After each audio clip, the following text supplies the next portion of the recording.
Kershaw, before he went down, there's an article by Ben Lindbergh who talked about Kershaw before he got injured. And I mean, obviously it was something was going on. And this was like a week before he went down. Kershaw has been the least of the Dodgers' worries this season, but he also hasn't been their savior, due in part to sinking fastball velocity. Now, so he puts it on sinking fastball velocity, and I think that's accurate based on what my eyeballs are telling me. That might not be a blip. So Ben's a bit of a savant here, and he goes on, and I'm just going to ask you to look at these two middle columns here. One is the hard hit balls, and these are statistics. You know what Ben's done real well is he's talking about statistics, kind of hardcore statistics, but he's made it understandable to me, the average Joe, Tom, and the average fan. And I'm going to try to make it understandable to you, my fellow average fan. So in this chart, you'll see hard hit percentage, and over 4 years on the tops, 2015 and 2018. And hard hit percentage is in the middle there. And so 24% of the time in 2015, 24% of the time they were hitting the ball hard.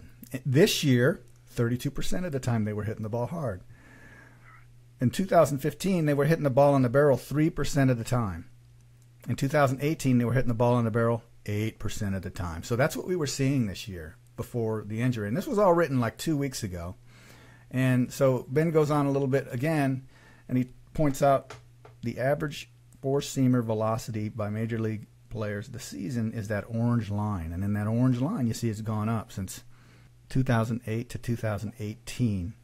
And you can see, obviously, players are throwing harder and getting bigger. And it's like, I don't know when it's just going to stop. And eventually there's going to be a 10-foot tall pitcher who throws 200 miles an hour, I'm sure. But so it's going up.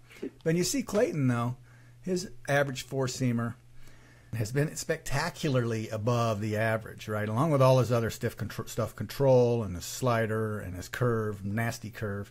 Well, last 2 years, 2017, 2018, velocity drop. It's a significant drop, right? It's a significant drop in velocity. So the result of that is, if you look at this one, a shift away from the fastball when Kershaw falls behind has had one undesirable effect.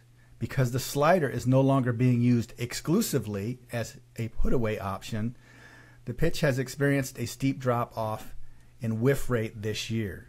So basically, you know, that left-hand column says his whiffs per swing, and in other words, the number of times guys that swing at the ball and just miss it, was pretty consistent. You're talking about 45%, 45%. Well, this year, the number of times guys swung and missed the ball dropped way down to almost 28%.